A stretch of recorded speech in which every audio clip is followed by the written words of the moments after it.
Welcome to the Deep Dive. Today, we're cracking open a really interesting stack of sources, mainly this AI newsletter, One More Thing in AI, which, yeah, it definitely lived up to its power-packed promise. Yeah. Just bursting with stuff. Indeed. And our job today really is to help you cut through all that noise. Sort out what's fact, what's maybe just rumor, and focus on what's actually significant in this, well, incredibly fast-moving AI world. It moves so fast. We'll pull out the key nuggets, make sure you get a handle on the big shifts and maybe some surprising turns. Okay, let's get into it then. We've got some stories that, well, they made headlines but kind of fizzled out fast. Yeah. Then there's some genuinely massive infrastructure news that's really reshaping things globally. Right. And a quick round of innovations for developers, users, everyone. It's a lot. It is. Buckle up, because the pace of AI change, it just doesn't stop. Never does. So let's kick off by, sifting through a couple of those big stories that maybe weren't quite the full picture. First, that rumored Grok and Telegram deal. The initial reports sounded huge, didn't they?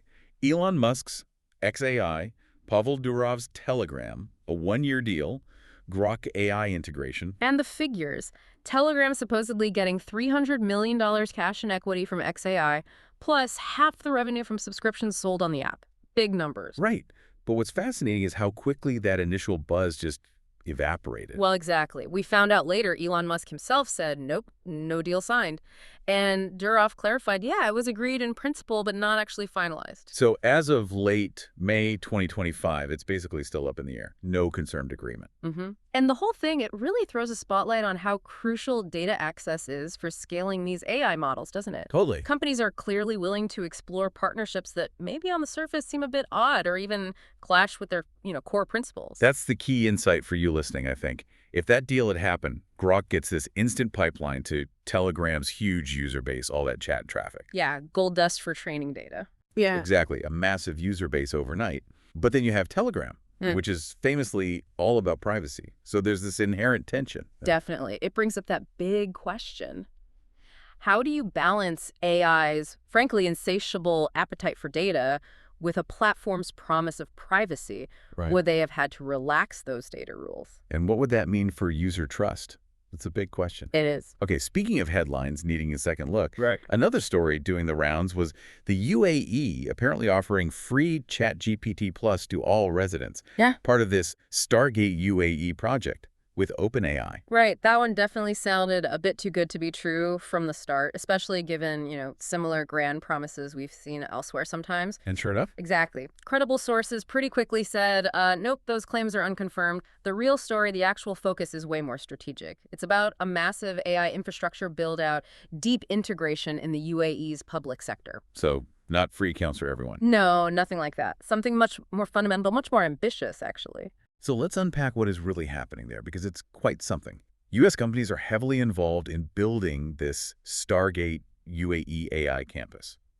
And OpenAI is a key partner. A pivotal partner, yeah.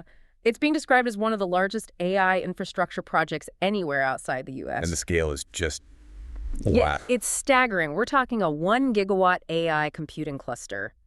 The first phase, 200 megawatts, is supposed to go live in 2026. Okay, wait, 1 gigawatt. Put that in perspective for us. Well, the broader plan, the whole UAE US AI campus, is aiming for a mind-bending 5 gigawatts eventually. That's across 10 square miles. It's roughly the power needed for an entire U.S. state, like Minnesota. Minnesota, wow. Yeah. Okay, that's huge. What kind of tech are we talking about powering this? So they're using Nvidia's latest and greatest, the advanced GB300 systems. These are built on the Blackwell Ultra B300 chips, basically top-tier stuff for heavy AI workloads, training massive models. Right, the cutting edge. Exactly. And Cisco's handling the critical security and connectivity side using a zero-trust approach, which means, every connection is verified. Very important for something this big. And the partners. It's not just OpenAI, is it? No, it's quite a list. You've got OpenAI collaborating with G42, that's a major Emirati AI firm, plus Oracle, Nvidia, Cisco, and SoftBank. G42 is actually building and operating the campus itself. Okay. And OpenAI and Oracle are managing that initial 1 gigawatt cluster. So you can see it's a really strong showing for U.S. tech companies. Definitely. So zooming out, what does this all signal? globally, geopolitically? Well, it's part of this new OpenAI for Countries program they launched back in May 2025. The whole idea is to help nations build their own sovereign AI infrastructure. And the UAE is the first. The very first. OpenAI apparently wants to roll this out to about 10 countries eventually, and for the UAE, this investment lines up perfectly with U.S. goals to sort of counter Chinese influence in AI. Yeah. Remember, G42 had to divest from Chinese firms like ByteDance. That was pretty much a requirement to get access to this cutting-edge U.S. technology. So, yeah, it's a definite strategic alignment. Makes sense. And for the UAE itself, Yeah. this is more than just tech bragging rights. Oh, absolutely. It's a major strategic move to diversify their economy away from oil. They're banking on AI contributing a significant chunk to their economy by 2031.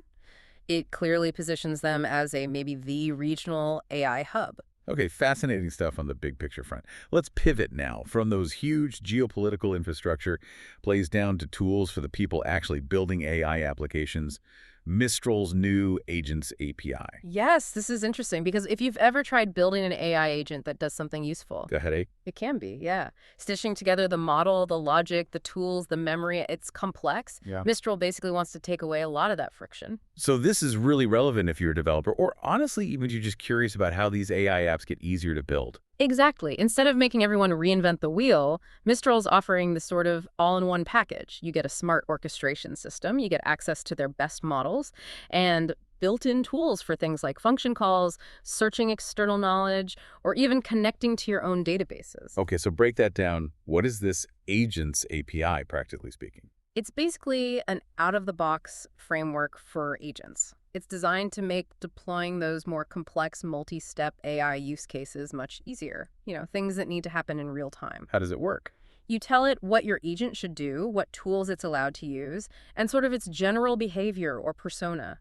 And Mistral handles the complex plumbing underneath. Plumbing like? Like the orchestration. That's a key bit. It means you don't need to write all that glue code yourself to figure out when to call a tool or which model to use for what step. The system routes requests and manages the tool usage automatically. Okay, that sounds genuinely useful. And it has tool use and retrieval built in as well. So the agent can easily fetch information from, say, a custom search index you provide or pull data from your company's internal systems. Why is this simplification such a big deal for the broader AI world? Well, think about building, I don't know, a smart customer support bot or a research assistant. It's never just about the language model, right? Right, you need more. You need the logic layer, you need memory to recall past interactions, you need the ability to search for current info, and it all needs to integrate smoothly.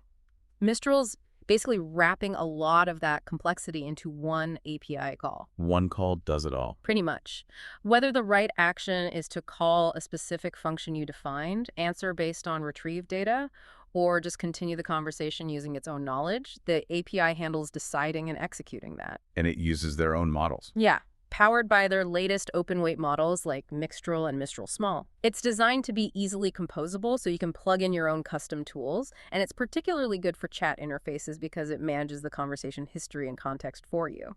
So for smaller teams, startups, maybe even individual devs, this could really speed things up. Absolutely. Faster prototyping, probably leaner engineering teams needed, and just a much quicker path from a cool demo to something you can actually deploy reliably. Nice. And people can try it out. Yep. They have a sample agent in their playground right now, so you can get a feel for it. Cool. Okay, we've hit the big infrastructure of the developable tools. Let's switch gears again for a quick rapid-fire round, just hitting some other exciting AI news snippets that caught our eye. This sounds good. First one, Anthropic. They've rolled out a voice mode for Claude, their AI, on mobile. It's in beta. Oh, like talking to it? Exactly. Yeah. Imagine just starting a voice chat and asking Claude to, say, summarize your calendar for the day or search your documents for something specific. It makes interaction much more natural. Yeah, that's a big step. Okay, what else? Factory AI, they've launched something called droids. They're billing them as the world's first software development agents. Whoa, okay. What does that mean? They claim these droids can handle coding tasks from start to finish and actually integrate with your whole engineering setup, GitHub, Slack, Notion, the works. You're ambitious. Could totally change how software gets built if it works. Huge, if true, as they say. Then there's Perplexity. They've launched labs for their pro users. Labs? For what? It seems geared towards more complex analytical tasks. They describe it almost like having a research team on demand to build out detailed reports, create presentations, maybe even dynamic dashboards. So moving beyond just Q&A and project work. Interesting. And a really nice one here. DeepMind has launched Syngema. Something Gemma. It's a model specifically for translating sign language into spoken text. Wow, that's fantastic for accessibility. Huge potential. And it's an open model coming to their Gemma family later this year, which is great to see. Definitely. Keep them coming. Okay, Spatial SPA Shield, they raised $13 million. Their goal, AI that generates entire 3D worlds just from text prompts. Like full environments? Exactly. They're working on what they call spatial foundation models. The idea is to generate complex 3D scenes that are coherent and make sense spatially and even temporally. Think game development, VR. Yeah, massive implications there. Okay, one more. Last one for the creatives out there. Flux Context.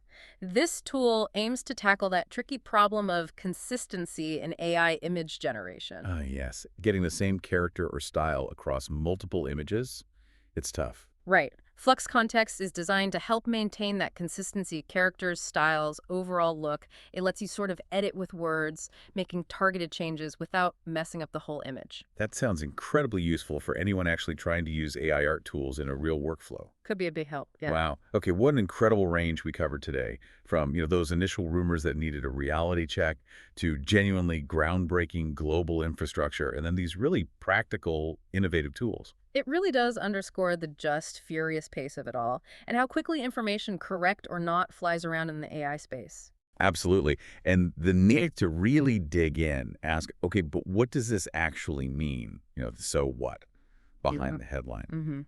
We saw that with the Grok rumor and definitely the UAE story, where the reality was so much bigger than the initial whispers. Yeah, that Stargate UAE project is just monumental. It really reframes things on a global scale, geopolitically even. And then you contrast that with something like Mistral's Agents API, which is much more about empowering individual builders, making sophisticated AI more accessible. It really shows the breadth, doesn't it? Yeah. AI is hitting everything from, national strategies and geopolitics right down to how individuals create art or write code or even just communicate. Indeed.